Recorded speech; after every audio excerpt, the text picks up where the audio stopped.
Thank you. So, goal setting, I was saying, normally we lead our lives many times without really understanding where we are going. We need to have some plans. Why do you think we need to have some goal in life? Pratibha. To have a discipline, like only I think if you have a goal, you will work towards that goal. Okay, I like that word, discipline. Discipline. Okay. I remember your surname, Gautam. Sahara Gautam. Yes. Not to be lost. Not to be lost. Okay, very good. Lakshmi, why do you think we need to have some aim in life? I think that keeps us busy. Busy, that's very important. Anshu, to achieve something. Preeti. To be focused. Salan. Same as above? Everything is almost there. Okay. Prashun. Why do you think we need goal in life? Keeps motivated. Motivation. I think to have some purpose in our life. Purpose in life.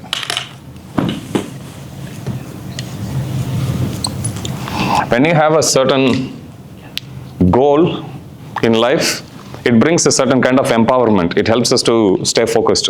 Otherwise, mind will go here and there. You know, you approach a holiday, you approach a weekend with a certain plan. You may not be able to achieve everything, but at least something you will achieve. But if you approach a weekend without any plan at all, what do you think you'll end up doing? Nothing. Correct? So we need to have goal. So we all know this much. If I have like 100 people in this room, and if I ask why do you need to have a goal, everyone will tell us so many different things. Everything is so relevant. You know, we need to. It gives us discipline. It will help us not to get lost. Busy helps us achieve something. Stay focused, motivated, purpose in everything. This is something which everyone knows. But do you think it's easy to just set the goal and achieve it? What do you think are some of the challenges in achieving a goal? We all know the purpose why we need to have a goal. Tell me some challenges you face in achieving that goal. Laziness. Very close to our heart. Yes. Anything else? Lack of time management. Time management. Lack of time management. Okay. Anything? Distraction.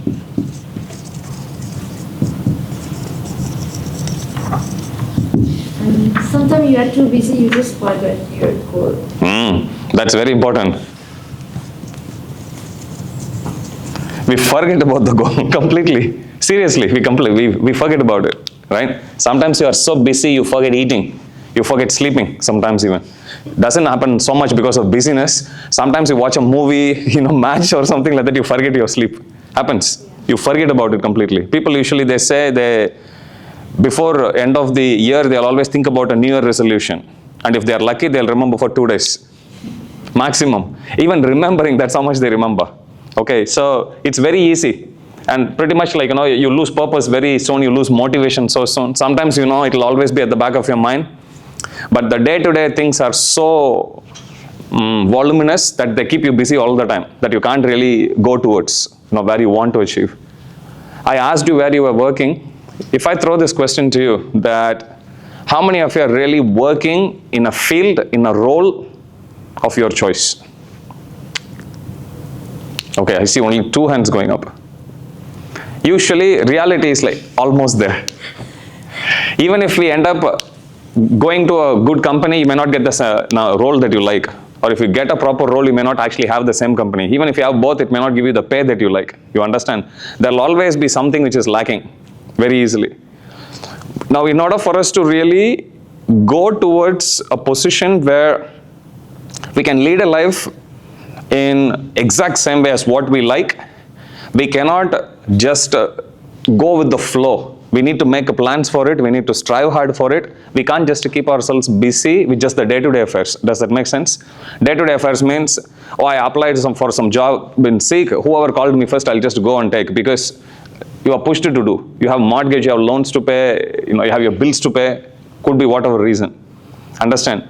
But goal is something which is very close to you, something which gives you a deeper purpose in life, that gives you satisfaction. So it's of utmost importance. Like for example, okay, I take example of Pratibha, okay, IT.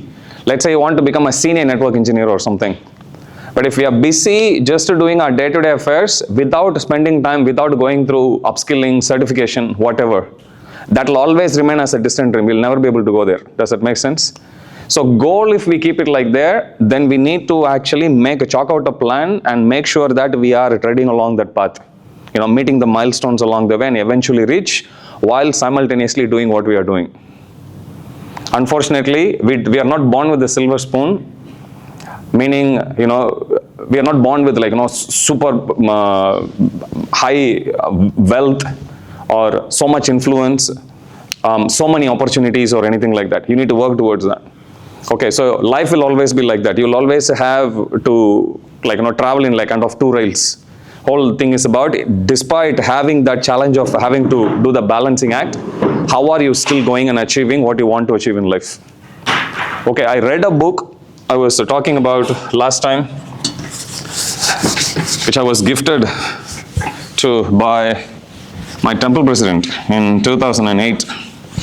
I found it helpful. The book was about it was written by a Christian pastor called 7 Practices for an Effective Ministry, or 7 Effective Practices, whichever way you like. I always mix up the names. The name of the speaker is Andy Stanley. So he has actually given 7 steps how you set a goal for a purpose in the context of how you run an organization. But the principles I learned from that, I have applied it, at least 2008 means last 17 years. In so many different things I've done. Could be a business venture, could be in a project that I actually run, could be in an outreach program that I do, whatever, and I found them helpful. So last week or 2 weeks before when I came, I was just sharing some of the steps. What I'm going to do is I'll list down the steps first. I'll quickly give a recap of the first 3 steps and we'll work through the remaining 4. Okay, so that's the plan. So the very first thing in goal setting is you have to clarify the win. Clarifying the win means you need to define, like I just gave example for Pratibha. Now somebody may be a nurse, you are. So your goal may be, only okay, your goal may be to to own a hospital, for example. So you clarify the win, you define the win. How do you define yourself as a success? You live in, you work in hospitality. Your goal can be, I want to make $1 million in next 1 year. Understand? So the very first thing we need to do in any goal setting is you need to clarify, you need to define the win.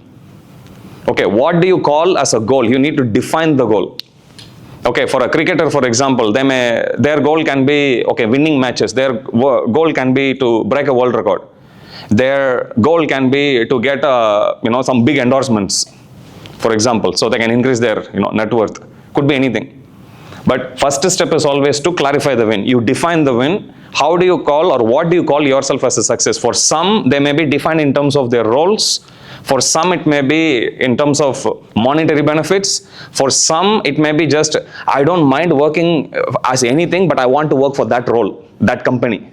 You have come across people like that? They have, because they work for prestige. Understand? For some, it will be, I don't mind what company I work for, but I want to work in a field, in a role that I actually like to do. Does that make sense? So, how you define a win, that varies from individuals to individual. That's what clarify the win means. Okay, I'll quickly write it down, then I'll go through each one. So that's the first step. Second, think steps. Third, narrow the focus.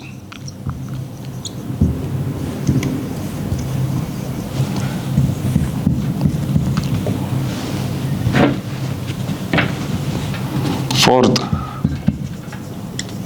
teach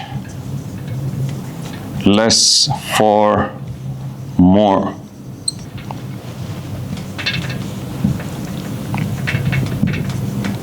Listen to outsiders.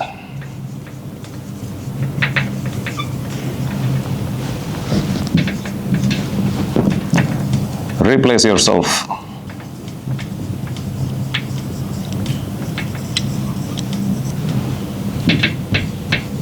Work on it.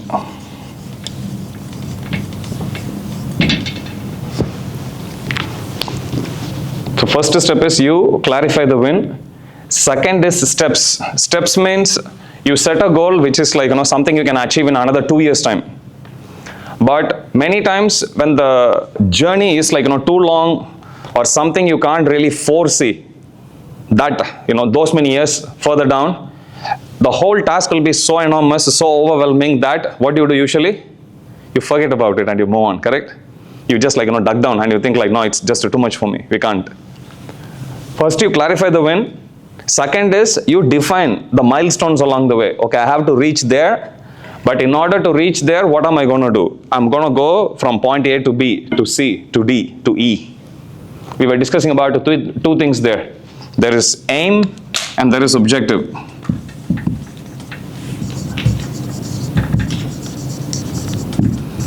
Aim is nothing but goal.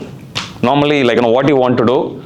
Objective means this is like the milestone. I was giving example. Let's say you go to the kitchen. Your goal is to cook a nice dish. Name a dish, Sushant. Noodles. Noodles. Okay, so you are going there to make noodles. So that's the aim. Objective means how do I know whether Sushant is actually doing his job properly? I hear some noise coming from the kitchen. Okay, that's one thing I can take. Okay, some action is going on. If there is like pin drop silence, I know nothing is happening inside. Understand? So you can actually assess something is happening. Next, nice smell is coming. Okay. Next, he's opening the door, I can actually see. Okay, there are some ways how you can tangibly measure that you are achieving the goal. Understand? Objective is also similar. Think steps means aim is something which is still abstract, which is there.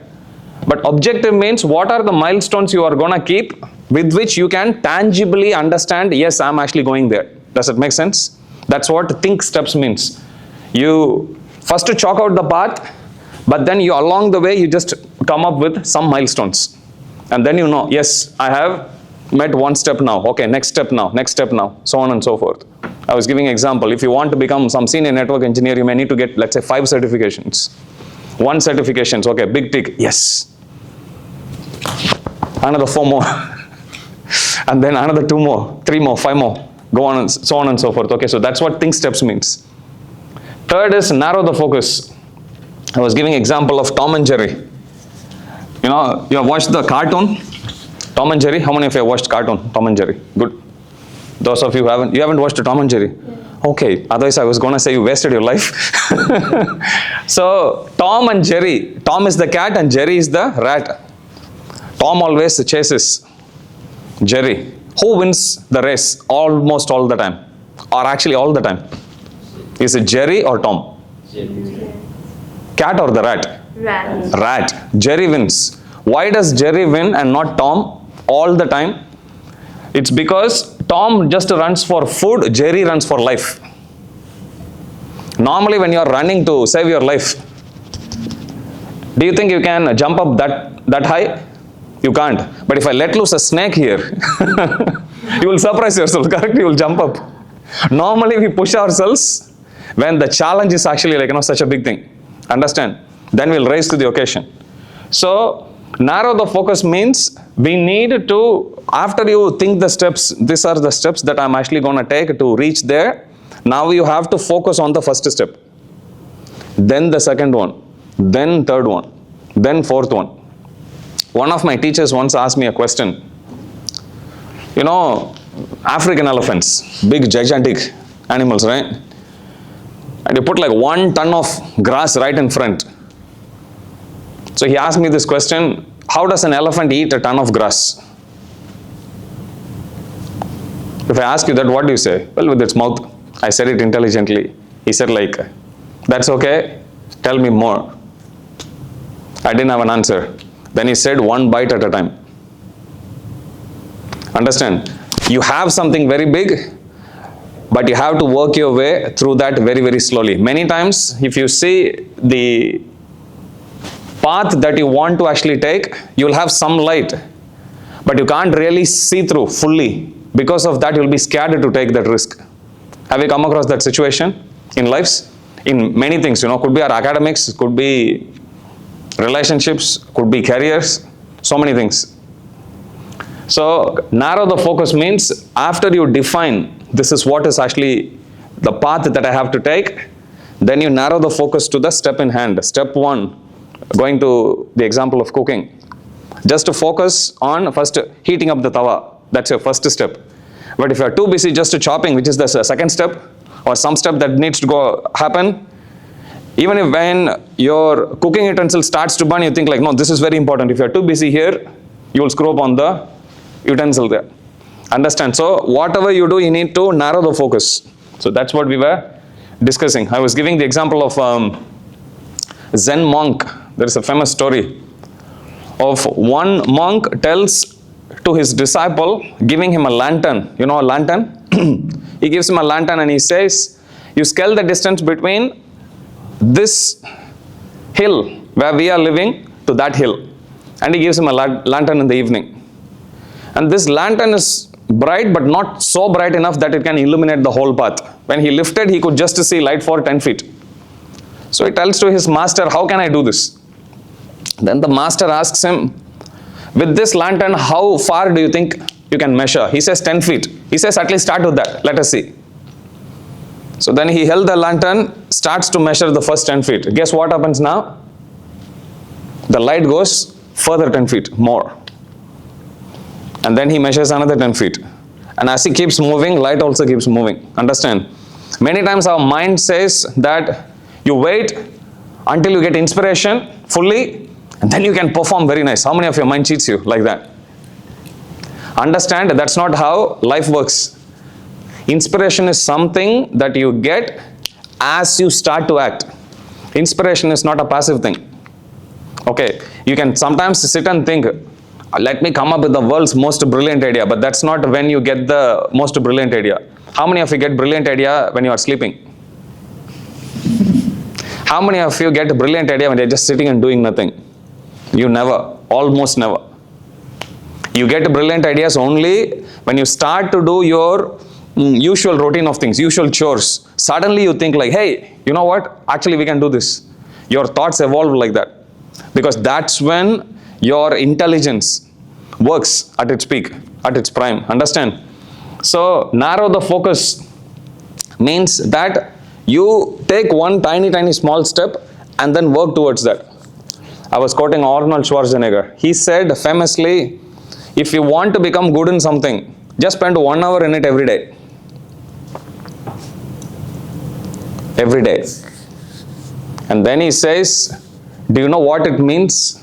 If you spend your time on something 1 hour a day for a whole year, that's 360 hours you spend on something. Don't you think you will gain some expertise if you spend that length of time? But if I tell you, okay, become an expert by spending 360 hours, and you think 360 hours, this is difficult. But you break it down. Think steps. You break it down in a chunk that is workable, that is achievable. Then you go. Take step by step. Even in our Vaishnava tradition, we have a teacher, Bhaktivinoda Thakur. He said that you evaluate yourself always. First you set the goals, spiritual goals, and you evaluate the performance of how you are tracking from, I can hear my voice, from one Ekadashi to another, which happens every fortnight. In other words, he says you do once every 2 weeks. Okay, that's the duration he said. You can actually keep track. Okay, every fortnight you sit, think back. How did I perform in the last 2 weeks? Also make plans for the next fortnight. You keep a goal. Many times you will fail. You may achieve only 10%, which is still good, because if you don't have a goal, you wouldn't have even achieved the 10%. Okay, remember those weekends, remember those long weekends when you think, yes, I have 4 days now, I can do so many things, and you end up doing worse than what you normally do on a normal weekend. How many of you have that experience? I have. So much. So we need to always have the goal. First you clarify the win, then you think steps. Third is you narrow the focus. Fourth one, teach less for more. Many times we sit and get distracted on too many things, even in our endeavor after setting the goal also. Teach less for more means you focus only on those things which adds value. Okay, let's say if somebody going to a person who wants to be world's best chef, for example, he needs to or she needs to focus on things that's going to add value for him or her to achieve that goal. Can you tell me some things which you think a person who is endeavoring to become the world's best chef should do? Cooking. Okay, cooking. Anything else? Tasting. Tasting. Yes. Focus on Go on. one dish, either mains or egg, like that. Okay, good. Focus on one dish. Good. Learn some new things. Anything else? Yeah, reading the recipe books. Reading recipe books. Managing. Sorry, what? Managing. Managing. Okay. Time management. Now, if that person says, I want to be the world's best chef, I need to get so much power to stir the pot, so I'm going to go bodybuilding. You're laughing, but if you look at your lives, many things we do which actually have got nothing to do with where we want to go. Can you give examples of things which you think we do actually it hasn't got any value at all in our lives? Pythagoras theorem. Sorry? Pythagoras theorem. Pythagoras theorem, what does it mean? It's mathematics. I know Pythagoras theorem. I'm asking for examples of things which we do in life which has got nothing to do. Okay, so you mean like you sit and learn Pythagoras theorem? Yeah, that's a good waste of time. At least for what we want to do. Anything else? Anything else you think we do? Sitting and gossiping. Sitting and watching movie in the name of relaxation, so much so that your eyes get tired. Have you got that experience? Why did you start this? I wanted to relax. But actually you feel you have done so much work after watching so much. Understand? So many times we do things which keeps us busy and which makes us feel that we are actually heading in the right direction, but actually we end up spending time on things which really don't count towards our journey towards the goal. That's what teach less for more means. Think steps will actually take you where you want to go. This step, teach less for more, will define what you want to become. So in the chef's example, if the person actually sits, prepares recipes, learns some new dish every day, makes some plans, manages things, then they all contribute towards something which is value added for them, for their career. But if the same person actually thinks something drastic and somehow or other tries to connect that to his or her goal, then that's not to teach less for more, because that's gonna distract what they want to become. Okay? Fifth one, listen to outsiders. If a person, let's say, is running a restaurant, whose feedback should he focus more on? Customers. Should he or she focus on existing customers or new customers? Both. What do you think, New customers. Anshu? Daily customer. Daily customers, okay. Sushant, New customers. new customers. Gyalbo, Existing. existing, okay. Salan, existing or new? I think both. Both, okay. Preeti, what do you think? New.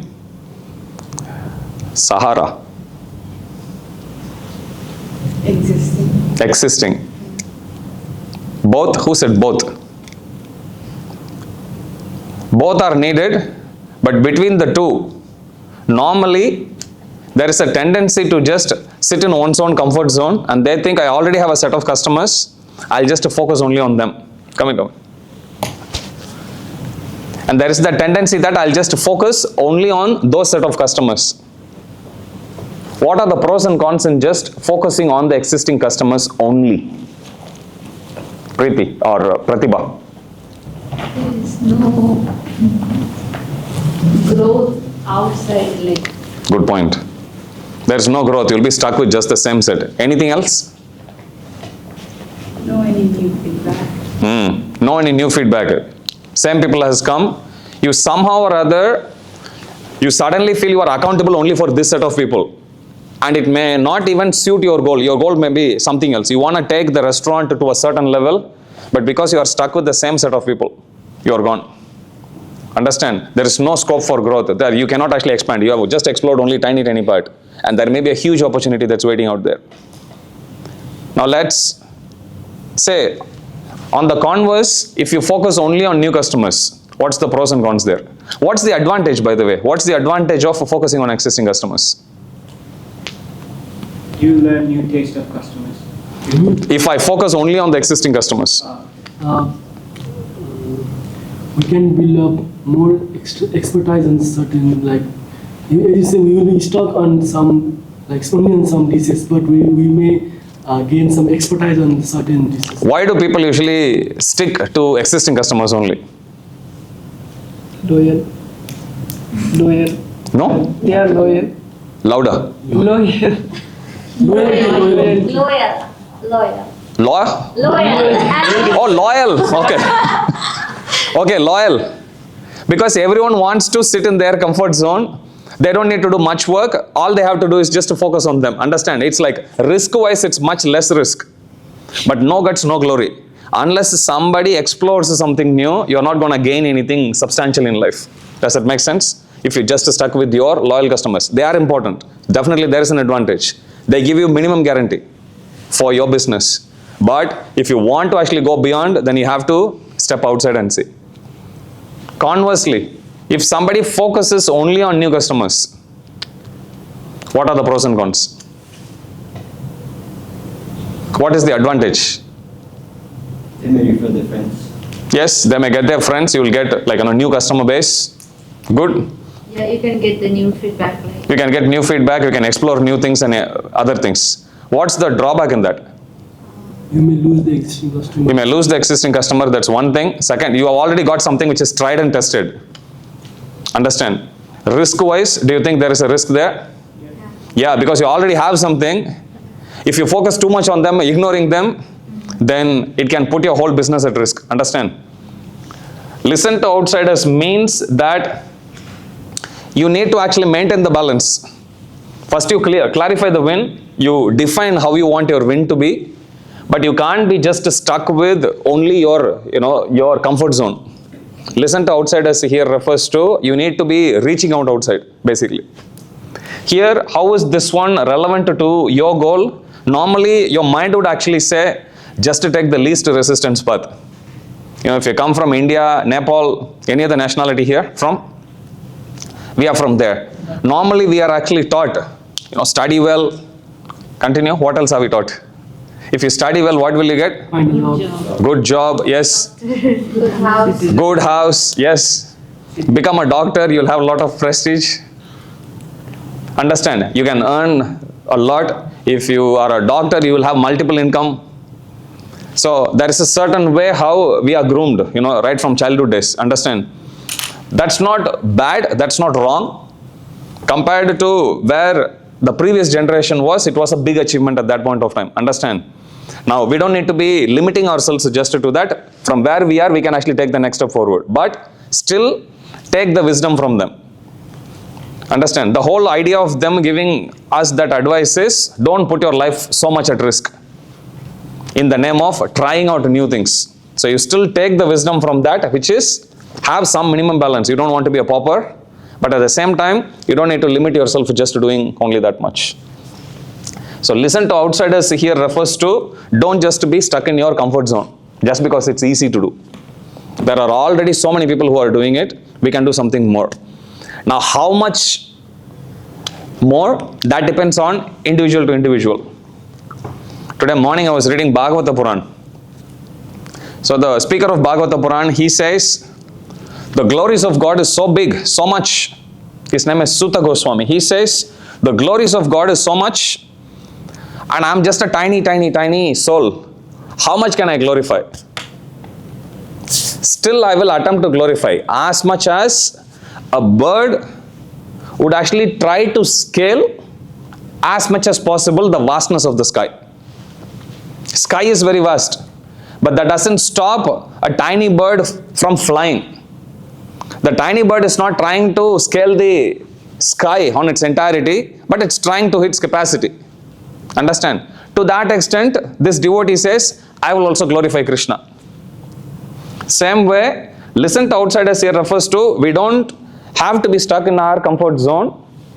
You can actually come out and explore. Now, how much can you explore? That varies from individual to individual. But rule of thumb is, don't limit yourself. That's the whole point here. Understand?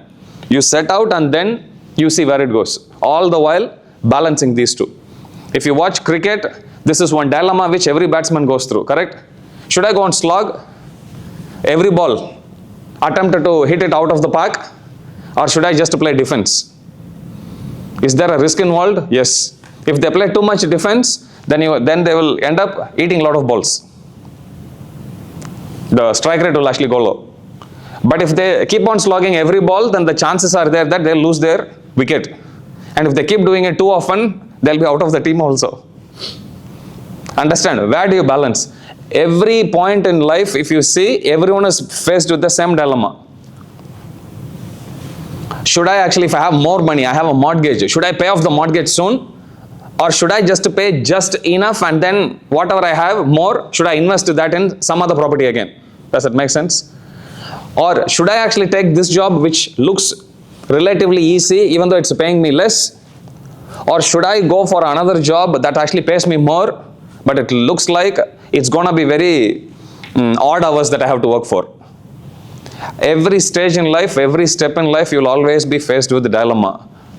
But if you clarify the win at the first step, you will be able to make the decisions very easy at this step. Understand? If your win is, I want to lead a very easy life, then you don't need to actually take so much risk there. Does that make sense? But if your win is, you know what, I want to lead an adventurous life, I want to explore a lot of things, then it's a no-brainer what you have to do there.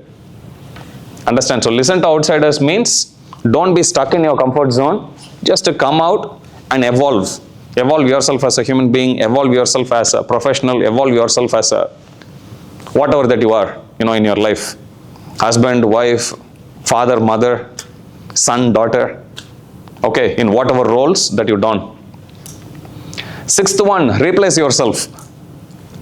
Replace yourself means many times in our lives, you won't be setting a goal and you yourself alone had to run. You may have your friends, you may have your partners, you may have so many other people who are running along with you. Now, if you work together as a team, it's always good. Galbu, what's one advantage of working together as a team with other like-minded people? Openness. Openness. You can learn something new. Anything else? Lakshmi, can you think of? Keep focused. Yes, it will help you stay focused. Even if you are slightly distracted, if you are with the right set of people, then they'll bring you back to focus. Wrong set of people can take you away. Anything else you can think of? Less effort. Yes, less effort. You can multiply your learning. Simultaneously, you can actually divide and conquer. There are so many advantages there. Replace yourself means that you work towards something, but then when you gain expertise in that, you should find people who you can actually transfer that knowledge to so you can explore something else more. Does that make sense? That's what replace yourself means. Any manager in any company or anyone, even in your life, okay, you may have a family and every week you have taken up the service of, let's say, cutting the lawn, grass in your lawn in your front yard. Now you can do first week, second week, and then you have your kid growing. One day you think, what, 10-year-old kid, I can just teach. So you teach your son or daughter and they can do it. Understand? You replace yourself. Now when you do that, what you do is, by doing that, you still have the work going on, But you are freeing up your time and energy to focus on something where you add value. Understand? You can explore. Yes, you can also cut the grass, but you can do something even more intelligent. Understand? You can do something where your time is valued more. You can offer value-based service. Does that make sense? So that's what replace yourself means.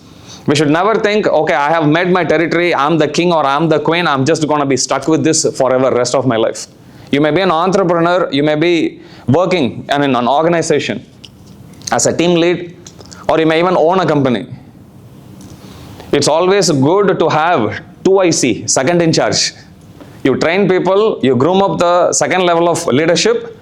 Replace yourself means on any day, you can just hand it over to them and you move on. If that culture is there, then that person also, when they grow, eventually they will also hand it over to someone. Understand? So the whole thing will actually perpetuate. But if you are stuck with just holding on to something and being too attached to it, then you can never expand yourself. So a good leader will always find someone who can replace them and they won't feel insecure. When the whole point here is about perpetuating. Perpetuating means you just extend it so that it doesn't stop. Many companies, they actually nosedive when the leadership changes. You might have seen that. Because as much as they performed very well, to the same extent they failed in identifying the next set of leaders. This holds true on a bigger organization level, macro level, micro level also. Even within our own family. I gave example of cutting the grass. That could be cooking, that could be cleaning, that could be so many other things. But if we get stuck in one thing and that's all we are actually doing, your kids may actually grow, but they don't have much work to do at home. Understand? Now you will think, no, I'm doing the world's most greatest service. You may be, but actually your kid may be needing some other area where your attention is more. But because you are too busy doing the daily household chores which you can actually delegate to others, you don't have any other time. Does that make sense? So you will end up doing things which in your mind is, I am busy but not necessarily smart. Smart thing to do. That's what replace yourself means. Finally, work on it. Working in something and working on something. That is a difference. If I say, I work in the temple. And if I say, I work on the temple. What's the difference? Maybe work in the temple means working under someone else. Okay. On means working like in a higher platform. Okay, you're close. Anything else? What's your understanding? When I say I work in something and work on something. Inside means like management of temples. Okay, on? The same, like he said. Okay. The outlet. I take that. Anything else? Prashun. Same as working in means temple management and working on means like building temples and... Okay, I take that. Forget about temple now. Let's say a company. Okay, I'm working in this company and I'm working on this one. What's the difference? What's the difference between working in and working on? In means you're working for someone. Okay. For someone. And on means you're working for yourself. Okay, close. All are higher position. Yes, in what sense higher position? Pratibha, what's your take?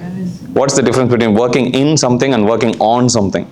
Yeah, working in means like I'm working for one project. Okay. That is working. Working on is my aim is something else. So I am working through this, I am working towards. Understand. Working in means I'm already inside a certain framework.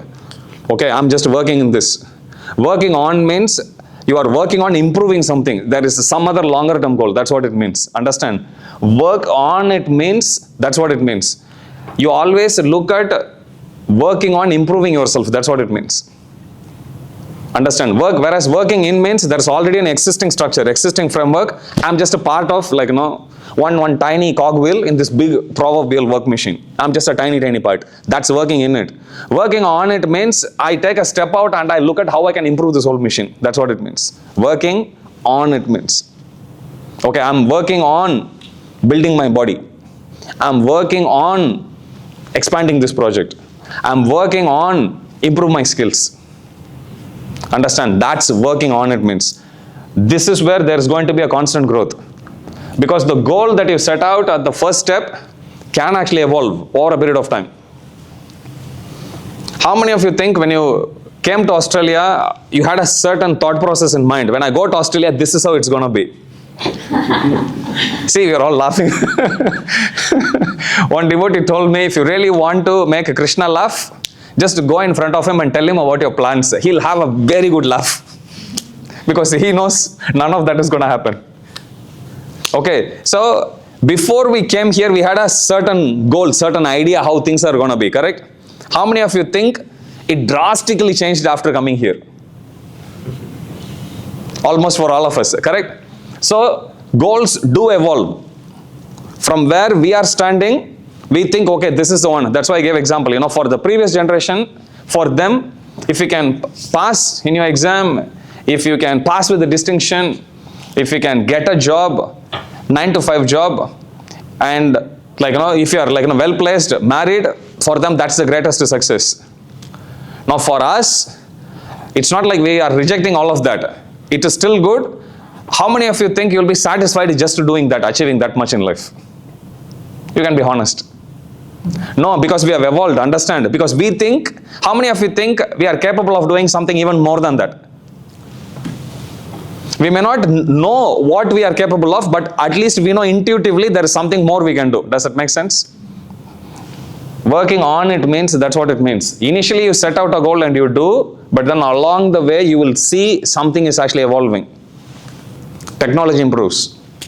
Something that used to have so much demand is no longer the case. I remember in my college days, I'm talking 1998, 1997.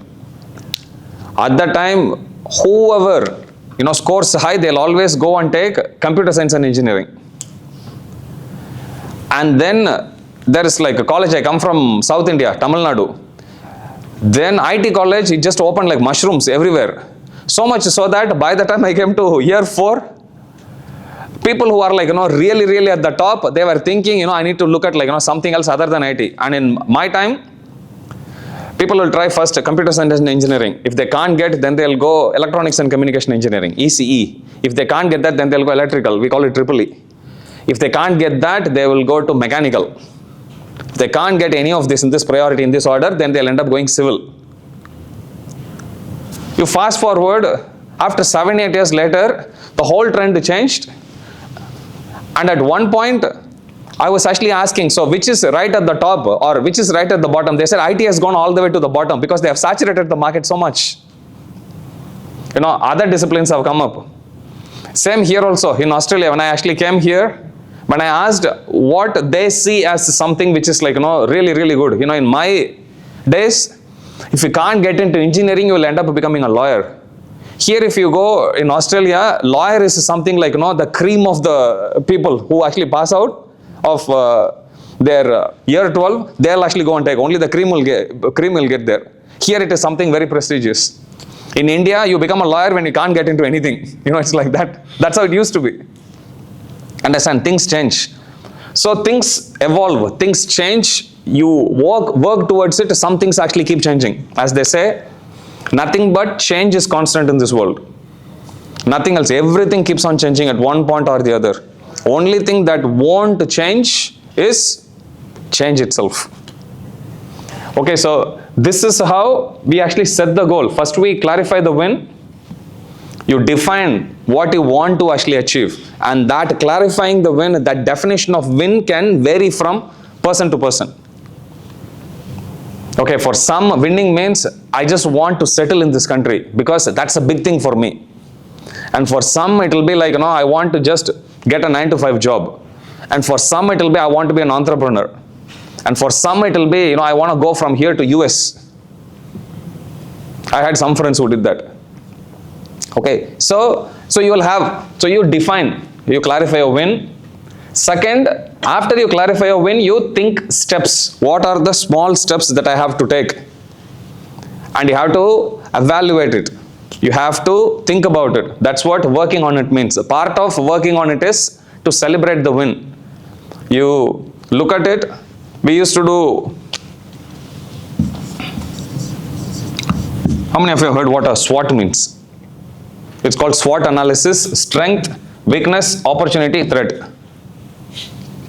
Okay, normally if you take any project or any endeavor, let's say you have taken up let's say an event. I'll give you our temple example, Janmashtami. Okay, we run. We finish the event, then I'll call all the department heads, we have done this. And I ask them what are the positives, that's the strength. This is like the positives. W is weaknesses, where are the areas where we failed, where we can improve. So that's weakness, where we screwed up, in short. Opportunities means where are the areas which we think we could have actually done better, which we didn't even think about in the past. And threat is what are the issues which we have to actually do, or potentially things which can derail things along the way in future. So that's called SWOT analysis. Companies also do, big companies also do. So working on it also refers to identifying what your strength is, and if you have achieved something, you take time to celebrate it. Sometimes you are too busy not to actually allow yourself to bask in that feeling of actually winning something, achieving something. Okay, so that's what SWOT means. So second is think steps. Third, you then narrow the focus on one step at a time. Teach less for more. You focus on only those things which will help you take one step forward to what you want to become. In other words, focus on only those things which add value to that. I gave example of a chef.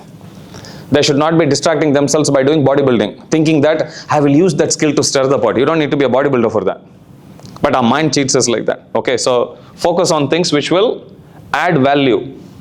Listen to outsiders means don't be stuck just in your comfort zone. Always look at how much ever it allows you. That doesn't mean you completely get rid of your loyal customers or your comfort zone totally and then put yourself in a risky position. Not like that, but at the same time, don't be stuck within that comfort zone altogether. That's what listen to outsiders means. Replace yourself comes into picture especially when you are aiming towards a goal as a team. When you do that, you always understand there are things which you learn, you evolve, but when you think you have become good at something, you pass over that skill to someone, allow them to replace you so you can actually take the next step forward and conquer something more, higher. That way, you will always find something worth living for, and you'll also create some opportunity for somebody under you to climb up the ladder as well. Understand? And that way, there will be an overall collective growth. That's what replace yourself means. And finally, work on it. We should not just get too busy just doing what is supposed to be done, but instead, we should work on improving things, overall things. And part of that is you evaluate yourself, how you did, what you set out for originally, how your plans went, and then you be honest with yourself, and then you see what worked, what is your strength, weakness, opportunity, and threat. And then you wrap up here. This cycle keeps going every single time you actually set out a new goal. Thank you for your kind attention. Any questions? I'm going to rub off and I'm going to ask you. Yes? Krishna, as you say about goal setting, so you have previously also said so many times about goal setting. Goal setting, yep. Yeah, and when I apply, like I make a plan, but the next day something comes up and I also be laziness. Laziness comes up all the time. So yeah, how can I overcome it? Good question. Many times we set goals and we don't know where to start. Even if we start, it's just a matter of days before laziness catches up with us. How many of you have faced that issue in life? Research has actually shown that almost every time, which means 99.9999% of the time, The reason why we don't do something which we intend to do is because we delay too much in starting it. In English, there is a saying, well begun is half done. Heard about that? What does it mean? Well begun is half done means. Heard about that?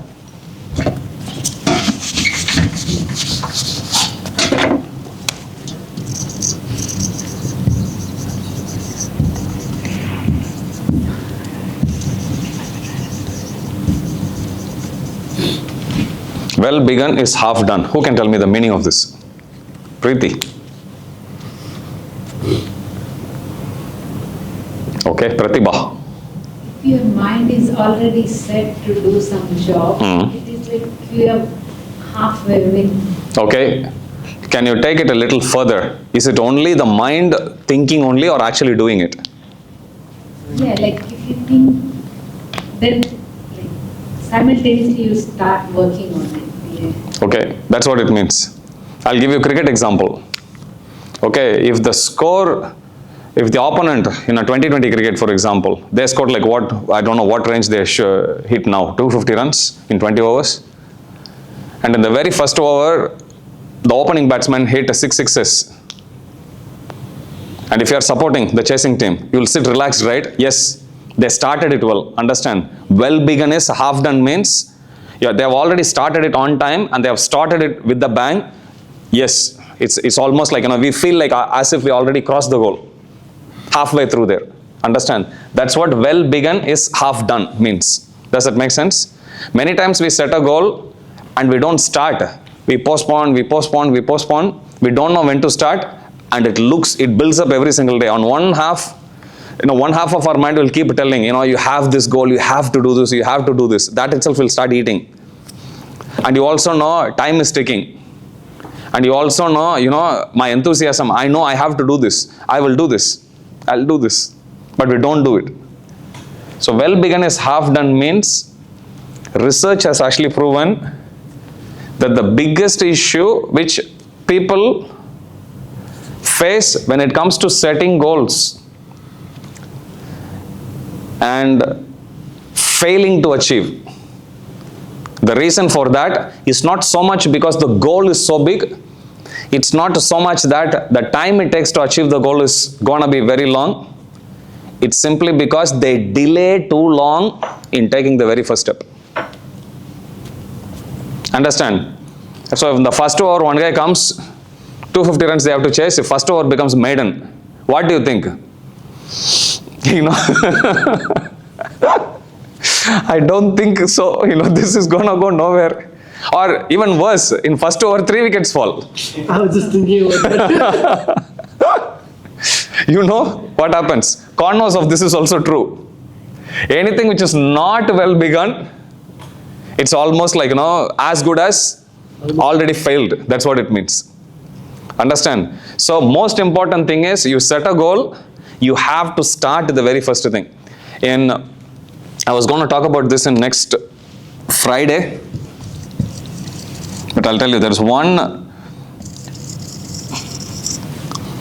I may be spelling wrong, it's Pomodoro. Pomodoro.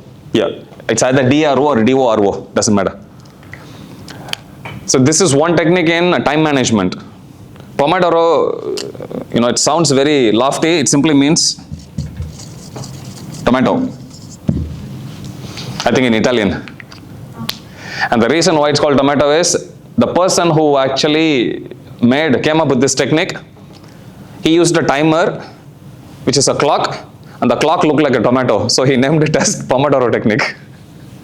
Okay, so Pomodoro technique simply means, let us say you need to do 5 tasks in a day. Okay, so today you look at your schedule, you have 5 things to do. Pomodoro technique is, you set out for each of the different tasks, how much time it's going to take. Let us say each task is going to take 30 minutes. Okay, you have 5 tasks to do, and each task is going to take 30 minutes. If I ask you to make a schedule, normally what you would do is, you would say task 1, task 2, 3, 4, Five tasks, and you will say 30 minutes for each one of them. Pomodoro technique, what it teaches is the very first task, because if you have those many here, the chances are more for you that if you perform the first task properly, you will actually do the rest also properly.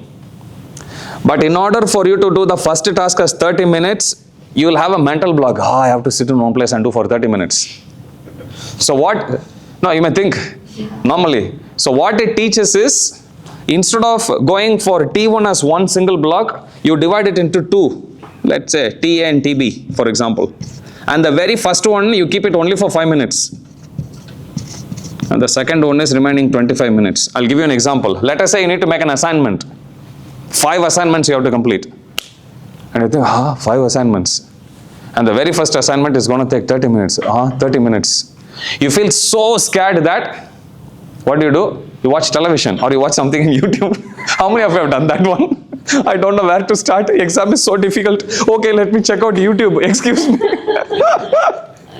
Teach less for more, please. And the reason is not so much because work is more. Our intelligence will clearly say that, hey, the time is already running out. You have to sit and prepare. But we are too scared because we don't have an approach towards that problem. This technique teaches you take the very first task. Of that very first task, you first time when you are actually reaching that, you simply spend just enough time for you to get started. And that can be something simple like, for this one, I'm going to spend 5 minutes and I'm just going to open the question. I'm just going to look at the question. That's it. Once you do that 5 minutes, you can take a 10 minutes break here. No problem.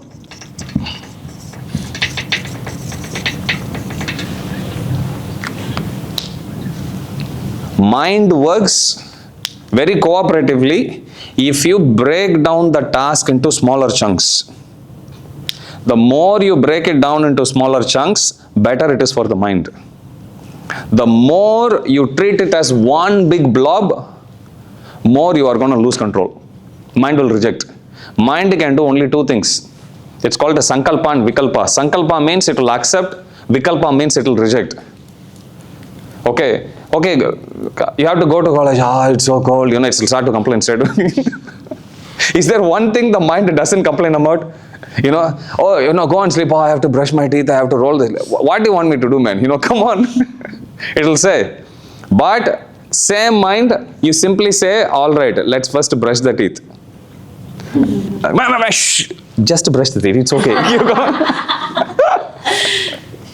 Okay, pick up. Just put it on your mouth. Just. Okay, rinse. Good. Well done. Okay, you have already ticked the first task. Research shows that people fail in their goal because they screw up in this very first step, which is just opening and closing. That's all. Understand? Try this, it will work. 100% it will work. I have been following it for like 20 years. I learned this, I think, in my uni or just after uni. Any task, you look at a schedule, you look at the day, you break it down into task, but the very first task, go for a smallest chunk possible. Simply familiarizing, and then you can take a break. Now, because you have already started, suddenly you will feel confident that like, yep, I know what is there. But the same task, if you have given it as a whole chunk, mind would have complained and you would just be watching YouTube video.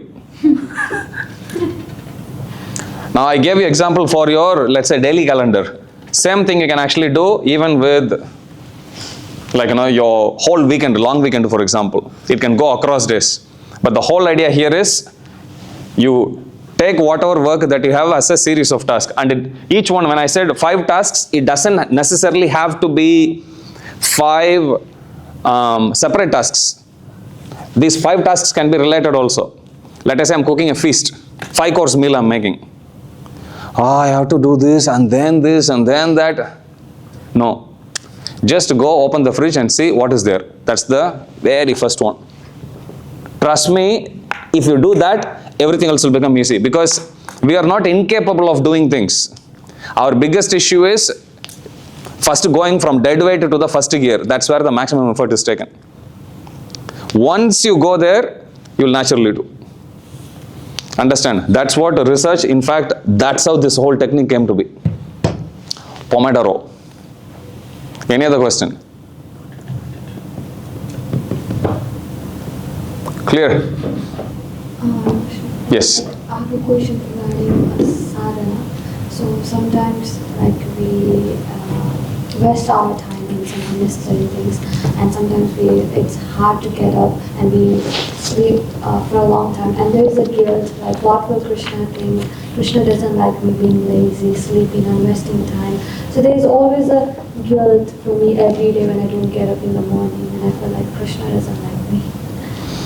Good question. Firstly, that shows how sincere you are.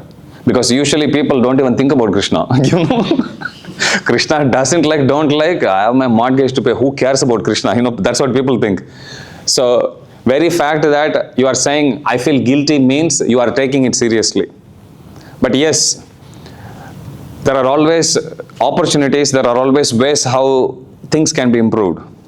Yesterday I was speaking to one of the youth, and I know where he was heading when I looked at his sadhana card 2 weeks before, and I told him, hey, your schedule looks really jam-packed, it's a perfect recipe for getting burnt out, watch out. No, I want to do this, do that. I said like, no, I'm not going to give you permission for that. First I would like, even this one looks pretty jammed, your schedule. Let us actually see. And yesterday, true to my premonition, you know, experience knowledge, he is sending me text, Prabhu, I don't know, somehow my schedule looks too full. I'm like, thank you, you know. Did I tell you something? Just to look at your messages 2 weeks before what I had texted you.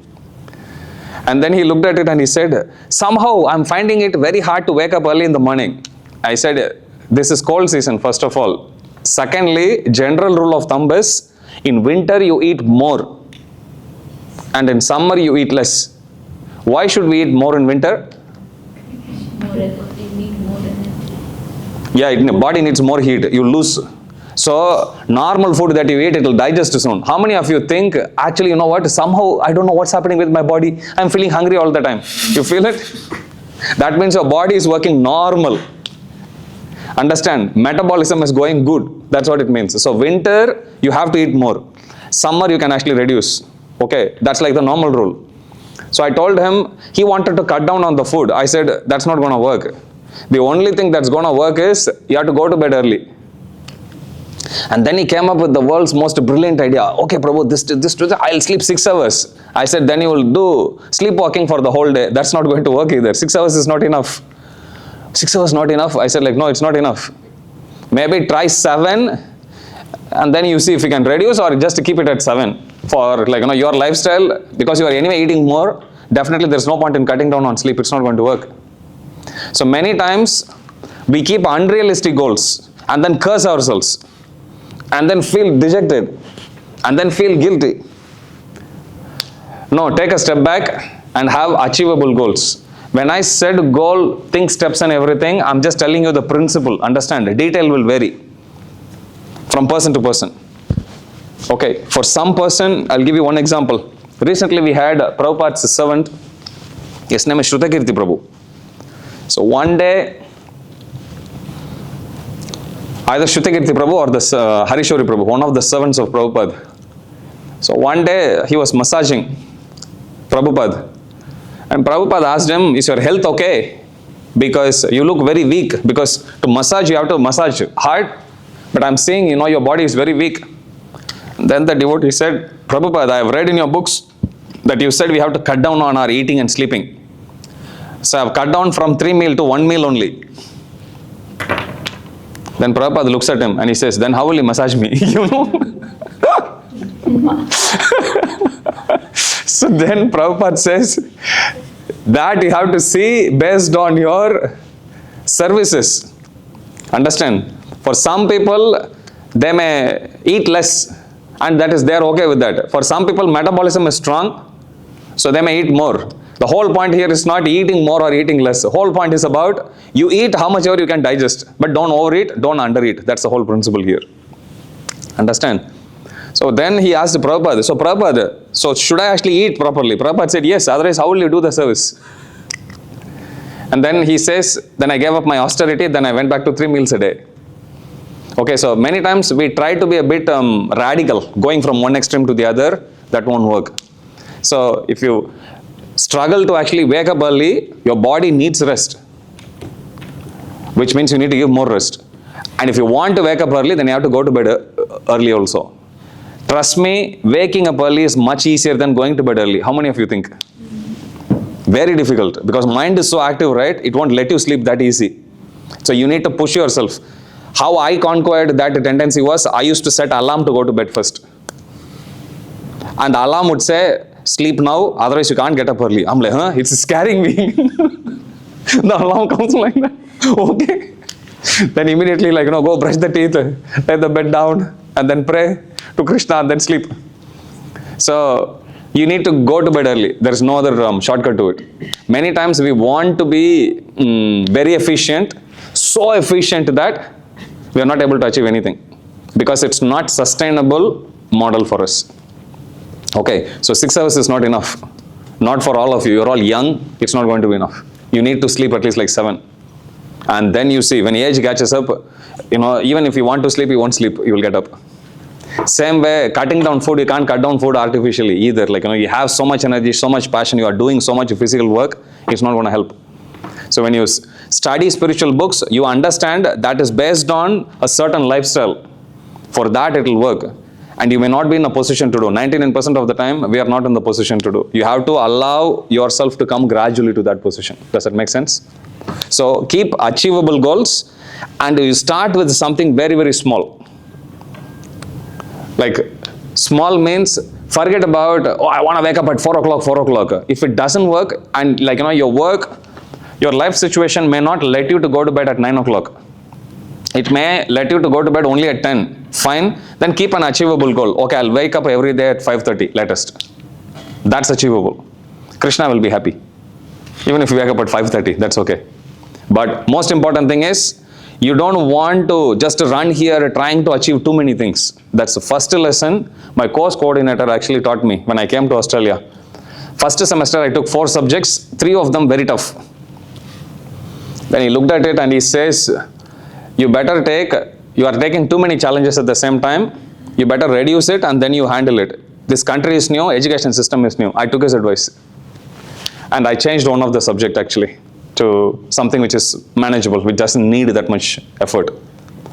But that lesson I always remember, even in devotional life as well. Okay, so you take something and then you see how much you can achieve. You evaluate it. Some things you can actually think, I have taken so much. Sometimes have you got this experience? You take a cake and it's so tempting that you think I can actually swallow. And you end up holding a big piece of the cake within your mouth. And you realize there's no movement, scope for you to move even your teeth to actually bite. What do? You break it down into small pieces, take it out, eat, and then you do. Understand? Same thing in our life also. You evaluate, reevaluate. You can always do. We should not be egoistic there to, accept the reality and cut down, rechalk the path, and then take the step forward. Okay. Thank you very much for your kind attention. If you have any questions, you can ask Salan Prabhu. He will answer you next week. Next week I won't be here. So whoever, I'll see you probably the week after. Okay. Thank you very much. Jagat Guru Srila Prabhupada ki jai. Shri Shri Radha Gopinath Bhagwan ki jai. Gopinath Youth Group ki jai. Hare Krishna. It's our time.